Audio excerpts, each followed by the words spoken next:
여러분은 손으로 김치를 찢어 먹는 사람을 보면 어떤 생각이 드시나요? 아, 이게 바로 손맛이지. 보쌈이라도 먹나 보네? 하며 별 생각 없이 넘길 수도 있겠죠. 하지만 어떤 사람들은 더러워. 먹기 싫어. 이렇게 생각할 수도 있습니다. 사실 우리에겐 손으로 먹는 문화가 어색하진 않으니까요. 그런데 말이죠. 그걸 바라보는 사람이 프랑스 귀족이라면 어떨까요? 기겁하고 천박하다 생각하겠죠. 오늘 이야기의 주인공은 프랑스 귀족 가문에서 태어나 억압과 통제 속에 자란 한 여성입니다. 그녀는 성인이 되자마자 집을 뛰쳐나와 독립을 했다고 해요. 그러다 몇 년 만에 집에 연락을 해서 꺼낸 첫마디가 한국에서 혼전 임신을 했다는 것이었죠. 이 소식을 듣고 한 걸음에 달려간 어머니. 그런데 그곳에서 본 건 딸이 맨손으로 닭다리를 뜯고 있는 모습이었다고 하는데요. 경악한 어머니는 그 자리에서 손등을 때리려 했다고 합니다. 듣기만 해도 사고뭉치 같은 그녀의 인생. 그녀의 이야기 직접 들어보시죠. 안녕하세요. 저는 루이즈입니다. 프랑스 남부 푸른 포도밭이 끝없이 펼쳐진 프로방스 지방의 오래된 귀족 가문에서 태어났습니다. 18세기부터 이어진 샤토에서 자라며 저는 한 번도 손끝에 물 한 방울 묻히지 않고 살았어요. 어린 시절부터 제 방은 늘 하녀들이 정리했고 옷은 항상 다림질되어 깔끔하게 접혀 있었습니다. 식사 시간에는 언제나 등이 곧게 펴진 채로 포크와 나이프를 바르게 들어야 했고 음식을 입에 넣을 때마다 작은 소리조차 내지 않도록 훈련받았어요. 아침 9시 예의범절 수업, 오전 11시 피아노 레슨, 오후 2시 미술 교육, 오후 4시 영어와 독일어 회화 시간. 그리고 저녁 식사 전에는 항상 드레스 차림으로 갈아입어야 했습니다. 주말에도 빠지지 않는 일정은 사교 모임이었어요. 어머니는 제게 늘 말씀하셨습니다. 귀족의 딸은 항상 완벽해야 한다. 그것이 내 의무다. 10살 때였어요. 저택 담장 너머로 마을 아이들이 흙바닥에서 뛰어노는 모습을 봤습니다. 그들의 웃음소리가 담장을 넘어 들려왔어요. 몰래 담장 구멍으로 그들을 지켜보던 저는 처음으로 자유라는 단어의 의미를 알게 되었습니다. 담장 안의 세계는 완벽했지만 그 완벽함 속에 갇혀있는 제 모습이 갑자기 답답하게 느껴졌어요. 12살 되던 여름, 처음으로 담장을 몰래 빠져나갔습니다. 2시간 동안 마을 아이들과 강가에서 돌을 던지며 놀았어요. 집으로 돌아왔을 때 제 드레스 끝자락은 흙으로 얼룩져 있었습니다. 어머니의 표정은 지금도 잊을 수 없어요. 내가 누구 딸인지 잊지 마라, 루이즈. 그날 밤, 저는 방에 갇혀 식사도 거른 채 예의범절 책을 베껴 써야 했습니다. 16살, 저는 처음으로 반항했어요. 아버지가 정해주신 파티에 가기를 거부했습니다. 그 파티에는 아버지의 사업 파트너의 25살 아들이 있었어요. 아버지는 제 종아리를 때리셨습니다. 우리 가문을 위한 의무를 저버리지 마라. 그날 밤, 제 베개는 눈물로 젖었어요. 18살이 되자 약혼 이야기가 나오기 시작했습니다. 부모님은 와인 사업을 하는 벨기에 귀족 가문의 아들과 저의 만남을 주선하셨어요. 그는 35살이었고 이미 2번의 이혼 경력이 있었습니다. 하지만 그의 가문은 우리 가문의 와인 사업을 유럽 전역으로 확장시켜줄 중요한 연결고리였어요. 19살 생일날 저는 결심했습니다. 20살이 되면 이 모든 것으로부터 벗어나리라. 그날부터 저는 계획을 세웠어요. 조금씩 제 액세서리들을 팔아 돈을 모았고 여행 가방 하나에 꼭 필요한 물건들만 챙겼습니다. 그리고 마침내 20번째 생일을 맞이했어요.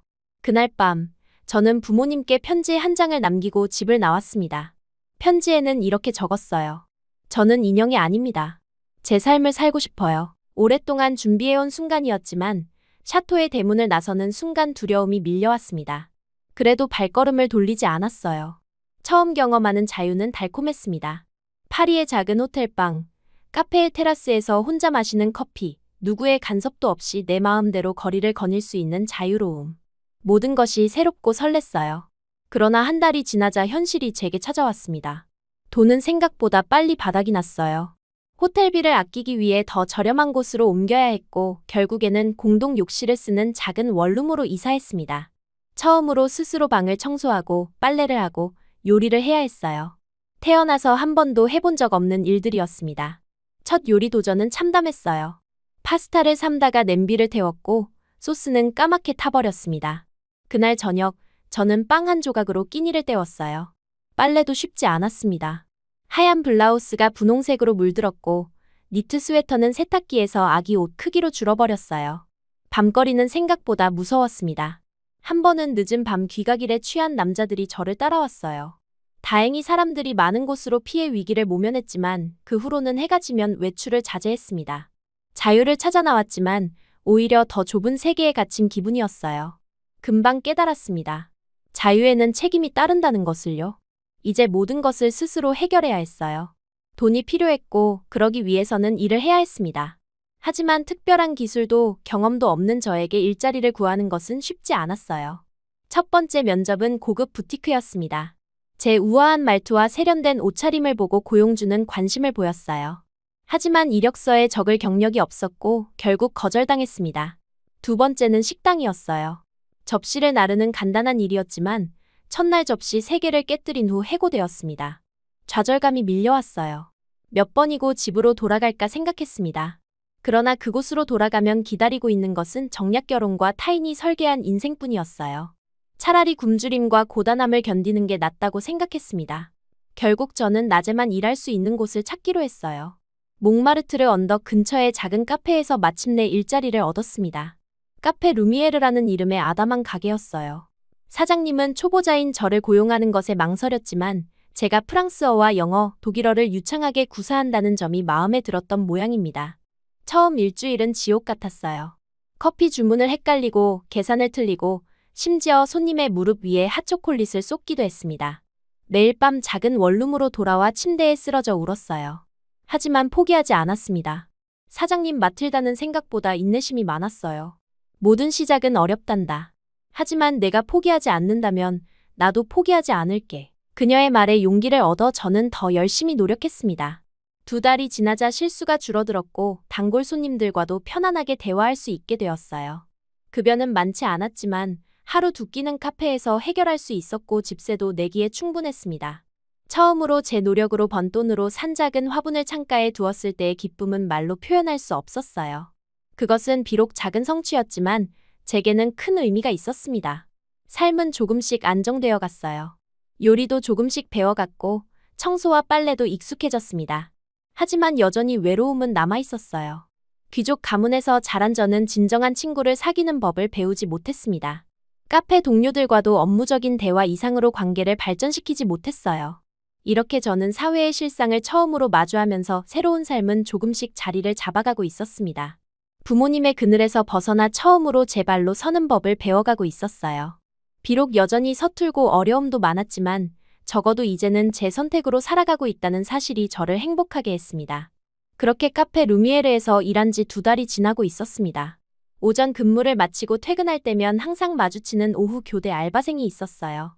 그는 진호라는 이름의 한국 남자였습니다. 처음 그를 봤을 때는 그저 낯선 동양인의 얼굴이었어요. 우리는 교대 시간에 짧은 인사만 나눌 뿐 서로에 대해 아는 것이 거의 없었습니다. 그의 존재는 묘하게도 안정감을 주었어요. 매일 정확히 같은 시간에 나타나는 그의 모습은 마치 시계처럼 규칙적이었고 그가 일하는 방식은 군더더기 없이 효율적이었습니다. 저와는 다른 스타일이었지만 그런 점이 오히려 흥미롭게 느껴졌어요. 언젠가부터 저는 그의 시선을 의식하기 시작했습니다. 가을이 깊어가던 10월의 어느 날이었어요. 그날은 유독 손님이 많아 평소보다 바쁜 오전을 보냈습니다. 퇴근 시간이 다가오자 마틸다 사장님이 제게 부탁했어요. 오늘 저녁에 특별한 단체 손님이 예약되어 있어. 조금만 더 도와줄 수 있겠니? 평소라면 거절했을지도 모릅니다. 해가 지면 집에 돌아가는 것이 제 원칙이었으니까요. 하지만 그날은 왠지 모르게 수락했어요. 오후 근무가 시작되자 진호가 카페에 들어왔습니다. 그는 저를 보고 잠시 놀란 표정을 지었어요. 아직 퇴근 안 하셨네요? 그의 목소리는 부드러웠고 프랑스어 억양이 조금 묻어났습니다. 저는 간단히 상황을 설명했고 그는 고개를 끄덕이며 자신의 자리로 향했어요. 단체 손님들이 모두 떠나자 사장님은 저에게 먼저 퇴근하라고 했어요. 너 많이 피곤해 보이는구나. 먼저 가서 쉬어. 나머지는 진호와 내가 마무리할게. 감사 인사를 전하고 카페를 나섰을 때 해는 이미 완전히 져 있었습니다. 10월의 파리는 생각보다 쌀쌀했고 저는 서둘러 집으로 향했어요. 평소보다 늦은 시간이라 거리는 한산했고 빨리 집에 도착하고 싶다는 생각뿐이었습니다. 집으로 가는 길에는 좁은 골목을 지나야 했어요. 그 골목으로 접어들자마자 불안감이 엄습했습니다. 어둠 속에서 몇몇 남성의 실루엣이 보였고 그들은 술에 취한 듯 큰 소리로 웃고 있었어요. 되돌아갈까 고민했지만 그러면 큰 길로 돌아가야 해서 시간이 더 걸릴 터였습니다. 용기를 내어 고개를 숙인 채 빠른 걸음으로 지나가려 했어요.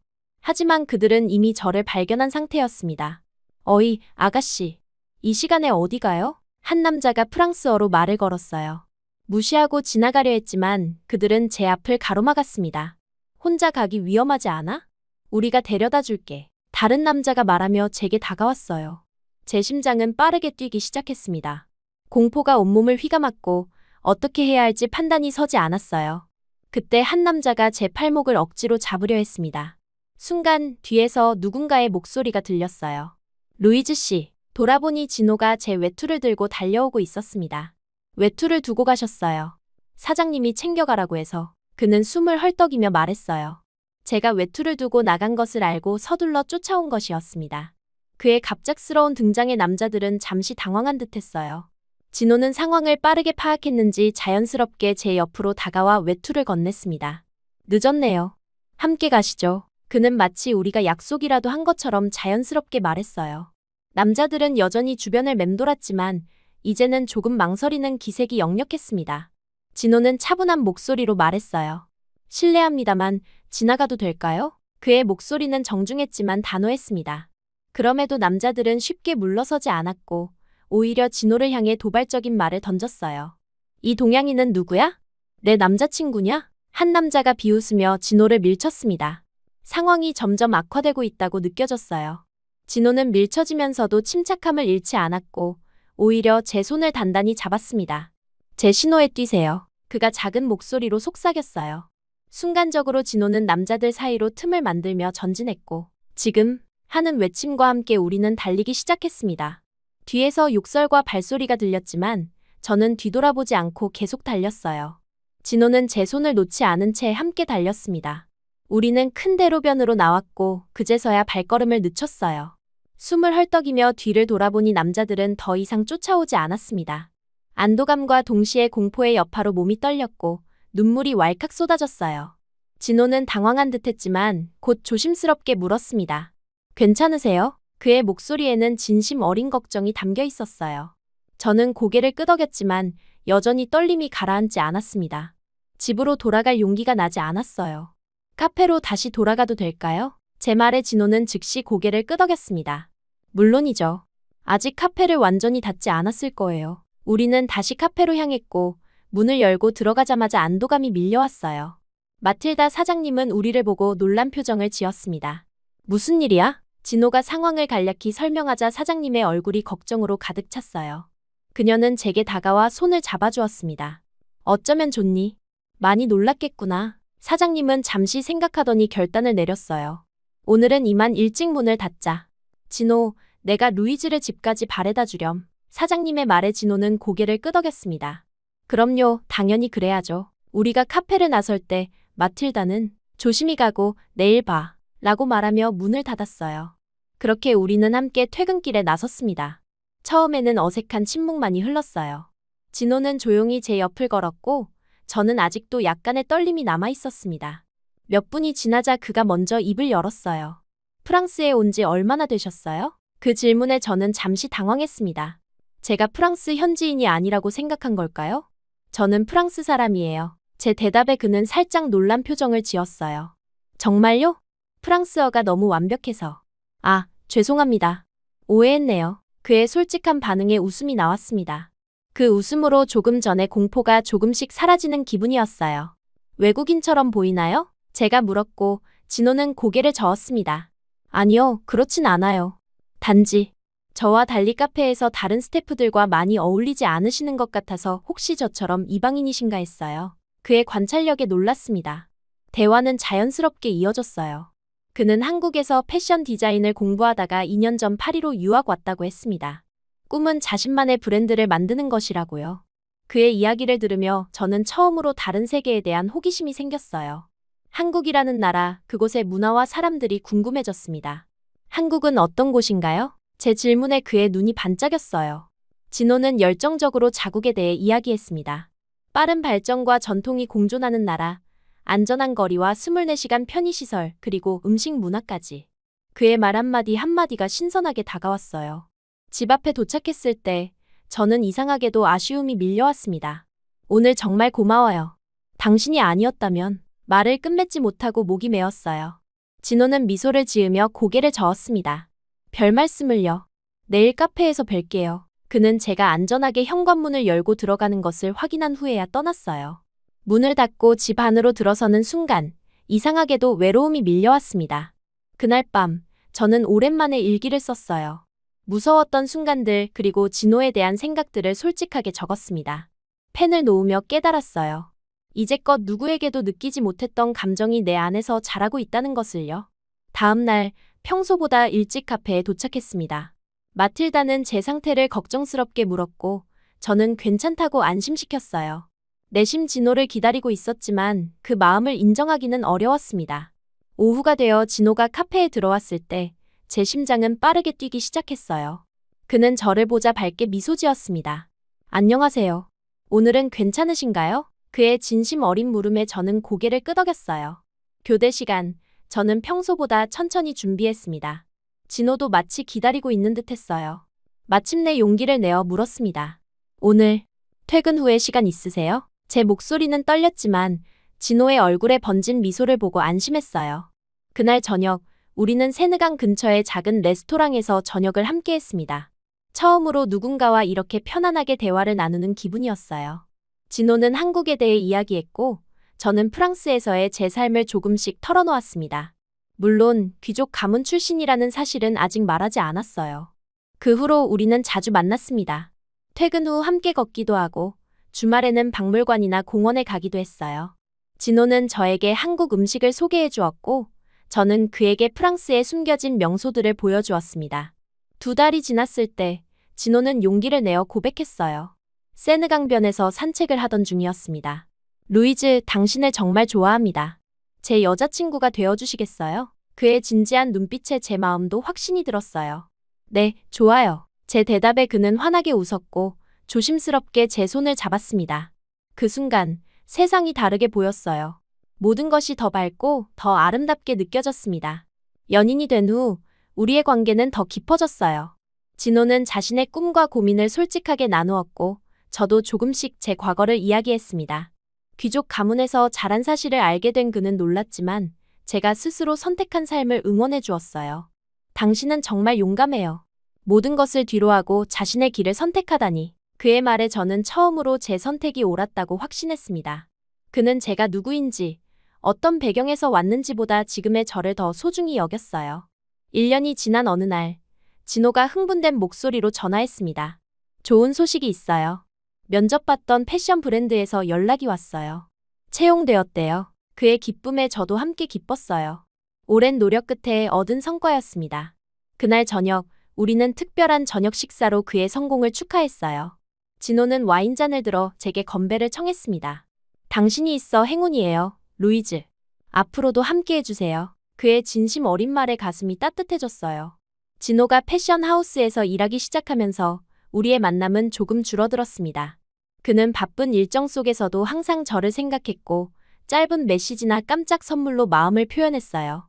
저는 그런 그의 노력이 고마웠고 더욱 사랑하게 되었습니다. 연애 2년 차, 진호는 동거를 제안했어요. 더 자주 당신을 보고 싶어요. 함께 살면 어떨까요? 처음에는 망설였지만 곧 수락했습니다. 그와 함께하는 시간이 늘어난다는 생각에 설렜어요.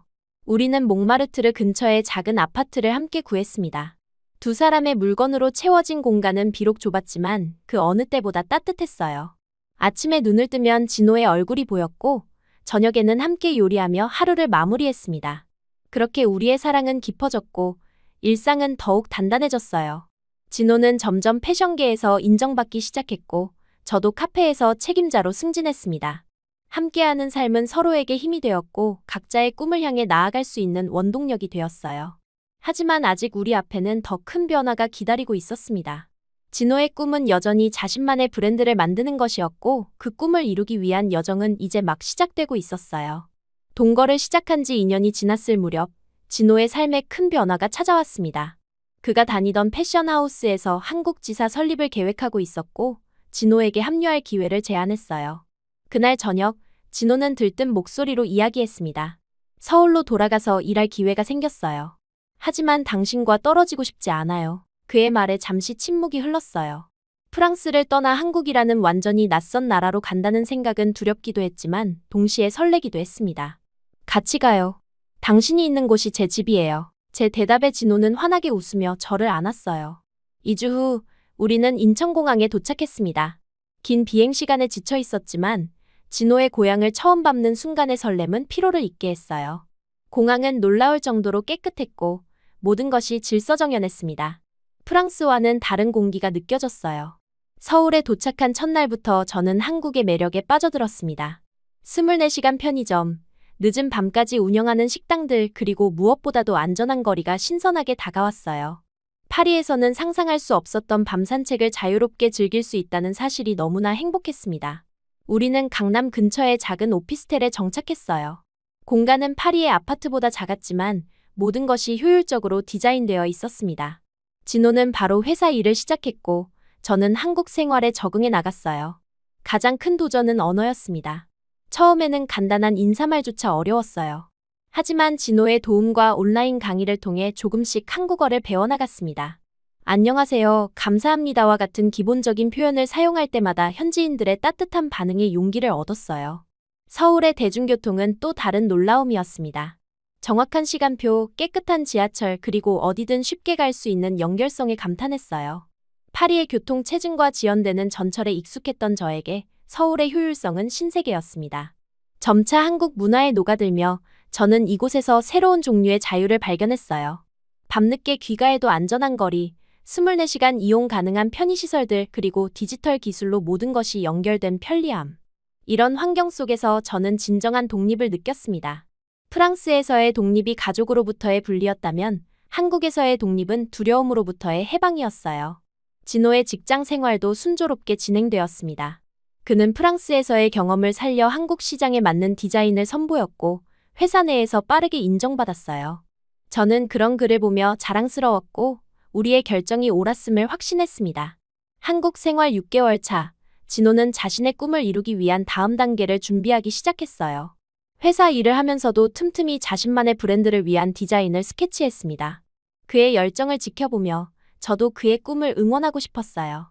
프랑스어와 영어를 활용해 외국인 대상 한국 문화 가이드 일을 시작했습니다. 그렇게 행복한 나날이 계속될 줄 알았는데 갑자기 심한 메스꺼움을 느꼈어요. 처음에는 어제 먹은 음식이 맞지 않아서라고 생각했지만 증상이 계속되자 병원을 찾았습니다. 의사의 진단은 예상치 못한 것이었어요. 축하합니다. 임신 8주차입니다. 병원을 나오는 순간 머릿속이 복잡했습니다. 기쁨과 두려움, 설렘과 불안이 뒤섞였어요. 집으로 돌아와 진호에게 어떻게 말해야 할지 고민했고 결국 그날 저녁 진호가 퇴근하자마자 소식을 전했습니다. 진호의 반응은 예상보다 더 좋았어요. 그는 기쁨에 겨워 저를 안아주었고 곧바로 결혼을 이야기했습니다. 우리 결혼해요.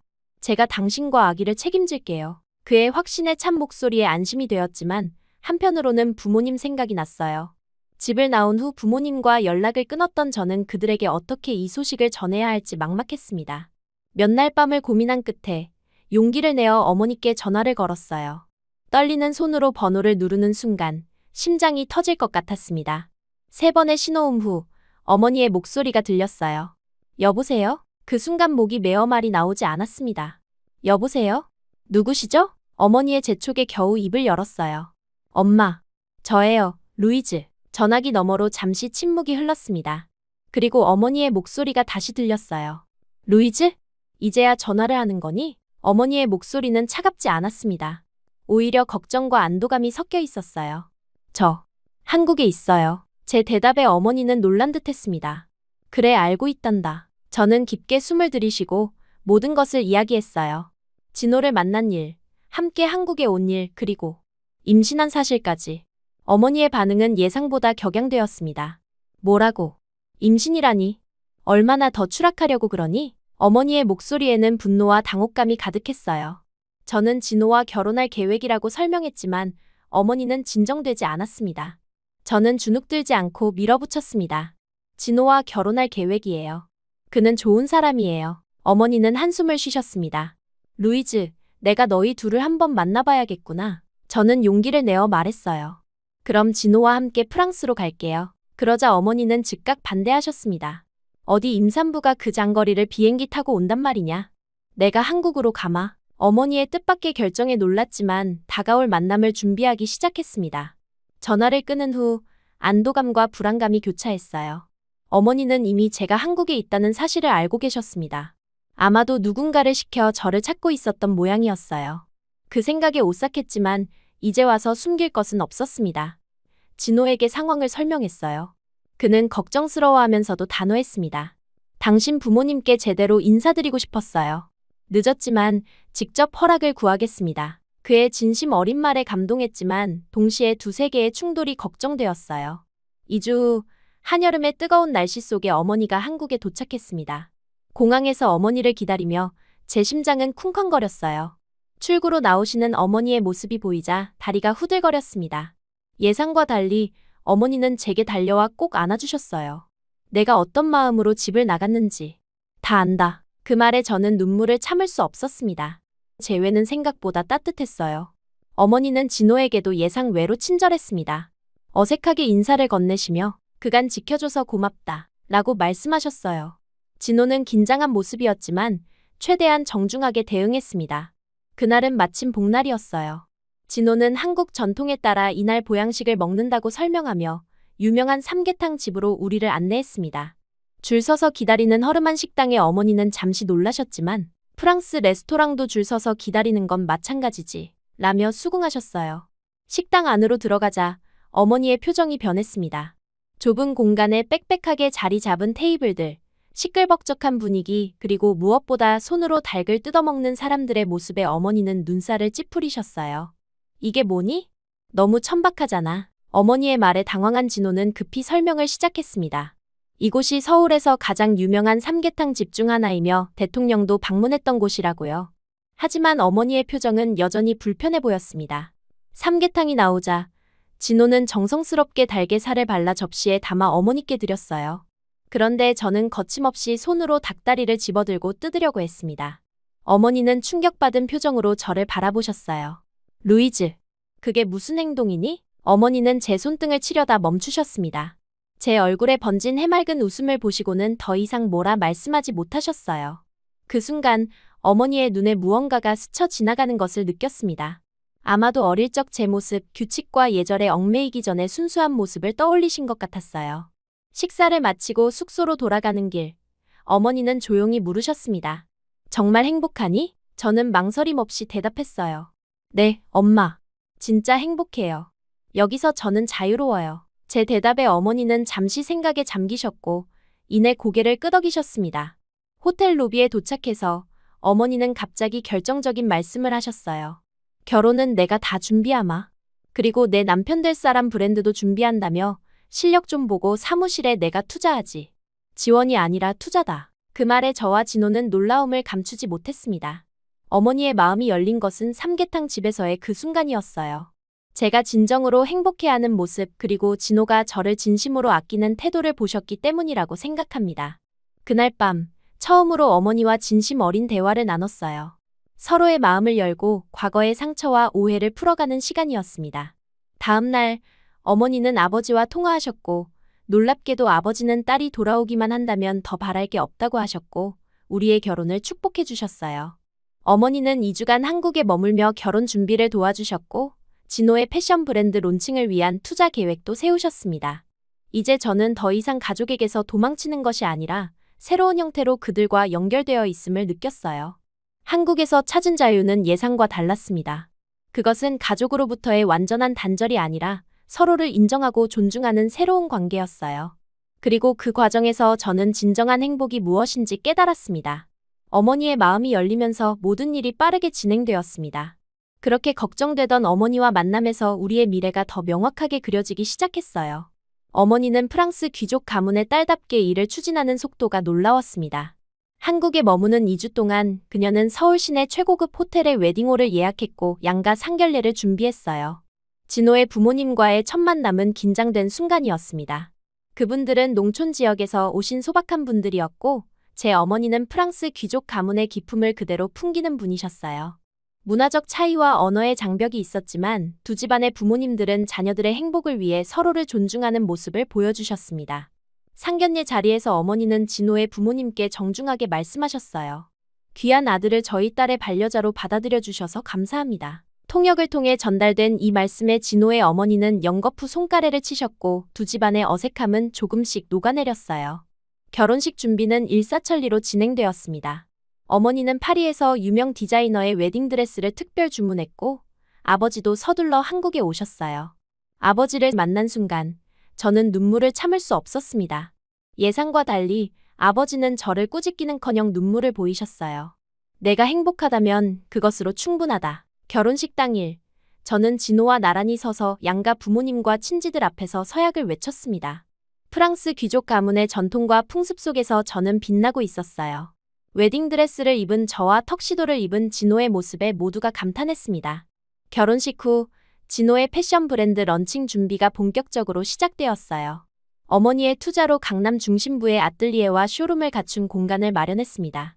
진호는 프랑스에서의 경험과 한국의 감성을 접목한 자신만의 디자인을 선보였고, 저는 그의 곁에서 해외 바이어들과의 소통을 담당했어요. 임신 7개월 차에 접어들 무렵, 진호의 첫 컬렉션이 서울 패션위크에서 공개되었습니다. 그의 작품은 한국과 프랑스 문화의 조화로운 융합으로 높은 평가를 받았어요. 특히 전통 한복의 성과 프랑스 오트쿠티르의 정교함을 결합한 디자인들이 주목을 받았습니다. 출산 예정일이 가까워지자 부모님은 다시 한국을 방문하셨어요. 어머니는 출산을 앞둔 저를 위해 한국에서 최고라는 산부인과 의사를 수소문해서 병원을 준비하셨습니다. 처음에는 과한 간섭처럼 느껴졌지만 그것이 어머니의 사랑 표현 방식임을 이해하게 되었어요. 봄, 우리의 아들 루카가 태어났습니다. 프랑스식 이름과 한국식 이름을 함께 지어주었어요. 루카의 탄생으로 가족의 연결은 더욱 강해졌고 양가 부모님들은 손자를 중심으로 더 가까워졌습니다. 아이를 키우는 과정에서 저는 제 어린 시절과는 다른 방식을 선택했어요. 루카가 자유롭게 놀고 실수하고 배울 수 있는 환경을 만들어주고 싶었습니다. 진호도 이런 제 생각에 적극 동의했어요. 우리는 루카가 두 문화의 장점을 모두 흡수하며 자라길 바랐습니다. 루카가 돌이 되었을 때 우리는 강남에서 조금 떨어진 곳으로 이사했어요. 아이가 뛰어놀 수 있는 정원이 있는 집을 선택했습니다. 그곳에서 루카는 흙과 친해지고 자연을 경험하며 자라기 시작했어요. 어느 날 어머니가 다시 방문하셨을 때의 일입니다. 루카는 정원에서 놀다가 온몸이 흙투성이가 되어 들어왔어요.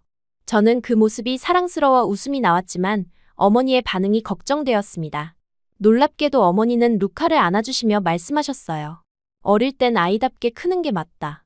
내가 그렇게 자랐다면 더 행복했을 텐데. 그 말에 저는 뭉클했습니다. 어머니도 변화하고 계셨고 그동안의 엄격함 속에서도 늘 저를 사랑하고 계셨다는 사실을 깨달았어요. 우리는 함께 루카를 목욕시키며 웃음꽃을 피웠고 그 순간이 제게는 새로운 시작처럼 느껴졌습니다. 루카가 3살이 되어 어린이집에 다니기 시작했어요. 첫날 그는 긴장한 모습으로 교실에 들어갔지만 금세 또래 친구들과 어울려 놀기 시작했습니다. 저는 멀리서 그 모습을 지켜보며 가슴이 뭉클했어요. 제가 어릴 때 그토록 바랐던 자유로운 어린 시절을 루카는 누리고 있었습니다. 진호의 패션 브랜드는 점차 성장했고 아시아를 넘어 유럽 시장에도 진출하기 시작했어요. 파리 패션위크에 초대받은 날, 우리 가족은 함께 프랑스로 향했습니다. 샤토를 떠난 지 7년 만에 고향으로 돌아가는 기분이 묘했어요. 이번에는 도망자가 아닌 당당한 가족의 일원으로 돌아가는 것이었습니다. 파리에서의 쇼는 대성공이었어요. 진호의 디자인은 프랑스 패션계에서도 신선한 바람을 일으켰고 여러 명품 브랜드에서 협업 제안이 쏟아졌습니다. 저는 그의 통역사이자 파트너로서 함께 일하며 제 귀족 가문의 네트워크를 활용해 사업 확장을 도왔어요. 프랑스에 머무는 동안 우리는 제 고향 샤토를 방문했습니다. 루카는 처음 보는 거대한 저택에 눈을 동그랗게 떴어요. 아버지는 손자를 데리고 포도밭을 거닐며 가문의 역사를 이야기해 주셨고 어머니는 루카에게 프랑스 전통 요리를 만드는 법을 가르쳐 주셨습니다. 그곳에서 저는 과거와 화해하는 시간을 가졌어요.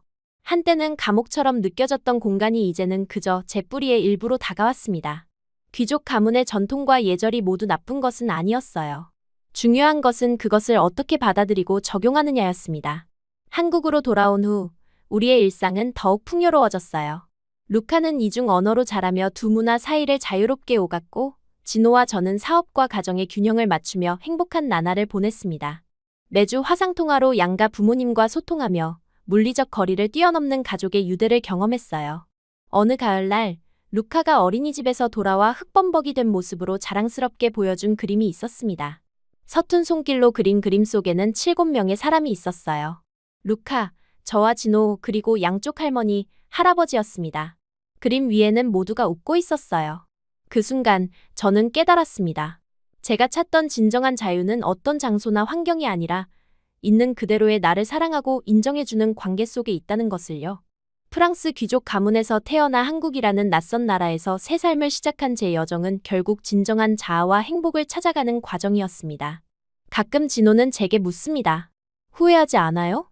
모든 걸 버리고 낯선 나라에 온 것을? 그럴 때마다 저는 웃으며 대답해요. 후회는커녕 내 인생 최고의 선택이었어요. 귀족이라는 껍데기에서 벗어나 진짜 가족, 진짜 사랑, 진짜 자유를 찾은 곳. 바로 이곳 한국에서요. 어제는 루카의 유치원 참관 수업이 있었습니다. 아이들이 서로 흙을 가지고 놀며 웃는 모습을 보던 중 선생님이 다가오셨어요. 루카가 정말 활발하네요. 친구들과 잘 어울리고 호기심도 많아요. 그 말을 들으며 저는 걱정되면서도 웃음이 나왔습니다. 제가 어릴 적 그토록 원했던 자유로운 모습을 루카가 마음껏 누리고 있다는 생각에 가슴이 벅차올랐어요. 저녁에 집에 돌아와 루카가 잠든 후 진호와 테라스에 앉아 와인을 한 잔 마시며 이야기를 나눴어요. 불현듯 제가 물었습니다. 우리가 처음 만났을 때 나를 어떻게 생각했어? 진호는 잠시 생각하더니 답했어요. 첫눈에 반했죠. 하지만 당신이 귀족 출신이라고는 꿈에도 몰랐어요. 우리는 함께 웃었고 그 웃음 속에는 우리가 함께 걸어온 모든 순간들이 담겨 있었습니다. 서로 다른 세계에서 온 두 사람이 만나 새로운 세계를 만들어낸 기적 같은 이야기. 그리고 그 이야기는 여전히 계속되고 있어요. 저는 이제 진정한 의미의 자유를 알게 되었습니다. 그것은 단순히 규칙에서 벗어나는 것이 아니라 자신의 선택을 두려움 없이 할 수 있는 용기였어요. 한국에서 찾은 제 자유는 결코 완벽하지 않지만 그 불완전함 속에서 진정한 행복을 발견했습니다. 프랑스의 샤토에서 자란 귀족 소녀가 한국에서 평범한 주부이자 사업가로 살아가는 지금, 저는 제 선택에 감사함을 느끼며 매일을 살아가고 있어요. 이것이 바로 제가 찾던 진짜 자유, 진짜 행복입니다.